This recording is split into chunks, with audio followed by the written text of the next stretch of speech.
के आर्थिक उदारीकरण का चेहरा रहे पूर्व प्रधानमंत्री मनमोहन सिंह का गुरुवार 26 दिसंबर को निधन हो गया। उन्होंने 92 साल की उम्र में आखिरी सांस ली। आज शाम तबीयत बिगड़ने के बाद उन्हें दिल्ली के एम्स अस्पताल में भर्ती कराया गया था। मनमोहन सिंह 2004 से 2014 तक देश के प्रधानमंत्री रहे। इससे पहले 1991 से 1996 के बीच वे देश के वित्त मंत्री रहे थे। देश का प्रधानमंत्री और वित्त मंत्री रहने के अलावा डॉक्टर मनमोहन सिंह भारतीय रिजर्व बैंक के गवर्नर, योजना आयोग के उपाध्यक्ष और वित्त मंत्रालय में मुख्य आर्थिक सलाहकार के पद पर भी रहे। डॉक्टर मनमोहन सिंह ने वित्त मंत्री के रूप में साल 1991 में ऐसे समय पर कार्यभार संभाला था जब देश गंभीर आर्थिक संकट का सामना कर रहा था। विदेशी मुद्रा भंडार में महज 2 महीने का रिजर्व शेष बचा था। उस गंभीर परिस्थिति में देश को अपने आयात का खर्च चुकाने के लिए अपना सोना विदेश में गिरवी रखना पड़ा था। उस गंभीर दौर में डॉक्टर सिंह ने वित्त मंत्री के अपने कार्यकाल के दौरान 1991 में आर्थिक उदारीकरण शुरू किया और अर्थव्यवस्था को कठिनाइयों से निकालने में सफल रहे। देश में आर्थिक सुधार का चेहरा रहे मनमोहन सिंह।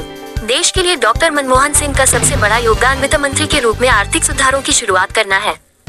इसके तहत सरकारी नियंत्रण को कम करना, प्रत्यक्ष विदेशी निवेश FDI को बढ़ाना और स्ट्रक्चरल रिफॉर्म्स को लागू करने का फैसला लिया गया था। इन्हीं फैसलों के जरिए भारत की अर्थव्यवस्था को वैश्विक बाजारों के लिए खोल दिया गया था। देश में लाइसेंस राज का खात्मा करने और मनरेगा व आधार जैसे महत्वपूर्ण पहल शुरू करने में भी डॉक्टर मनमोहन सिंह का महत्वपूर्ण योगदान था। वर्ष 1991 में भारत का अंतर्राष्ट्रीय व्यापार संतुलन निराशाजनक घाटे में था। 1991 में इसका विदेशी कर्ज $35 बिलियन से दोगुना होकर $69 बिलियन हो गया था। भारत के पास पैसा और समय दोनों बहुत कम थे। तब हमारे चालू खाते के घाटे से निपटने के लिए एक आपातकालीन उपाय के रूप में भारतीय रिजर्व बैंक ने चालू खाते के घाटे को कम करने के लिए लगभग $400 मिलियन जुटाने के लिए बैंक ऑफ इंग्लैंड के पास अपनी सोने की हिस्सेदारी गिरवी रख दी। इसके बाद भारतीय अर्थव्यवस्था में सुधारों की एक श्रृंखला डॉक्टर सिंह ने शुरू की, जिसे उन्होंने मानवीय चेहरे के साथ। भारत के पूर्व प्रधानमंत्री मनमोहन सिंह का दिल्ली के एम्स में निधन हो गया। 92 वर्ष की उम्र में उन्होंने अंतिम सांस ली। गुरुवार को अचानक तबीयत बिगड़ने के कारण उन्हें अस्पताल में भर्ती कराया गया था। हालांकि चिकित्सकों ने अथक प्रयासों के बाद भी उन्हें नहीं बचाया जा सका। उनके निधन की खबर से खेल जगत भी गमगीन हो गया। वीरेंद्र सहवाग ने जताया दुख। पूर्व PM के निधन पर भारतीय टीम के पूर्व बल्लेबाज वीरेंद्र सहवाग ने दुख जताया। उन्होंने कहा, हमारे पूर्व प्रधानमंत्री श्री मनमोहन सिंह जी के निधन पर मेरी हार्दिक संवेदनाएं।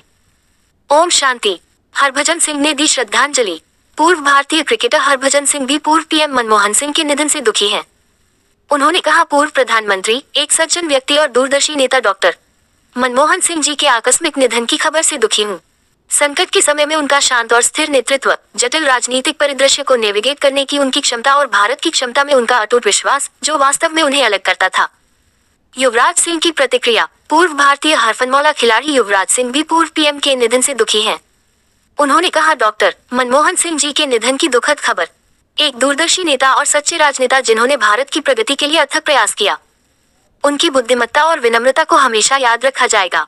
उनके प्रियजनों के प्रति मेरी हार्दिक संवेदना। VVS लक्ष्मण ने दी श्रद्धांजलि। पूर्व क्रिकेटर VVS लक्ष्मण ने कहा, हमारे पूर्व प्रधानमंत्री श्री मनमोहन सिंह जी के निधन के बारे में जानकर दुख हुआ। उनके परिवार और प्रियजनों के प्रति हार्दिक संवेदना। आप हमारे दिलों में हमेशा जिंदा रहेंगे। विनेश फोगाट। कांग्रेस नेता और पूर्व पहलवान विनेश फोगाट ने कहा, भारत ने आज एक ऐसे महानायक को खो दिया जिन्होंने अपनी असाधारण बुद्धिमत्ता, सादगी और दूरदृष्टि से देश को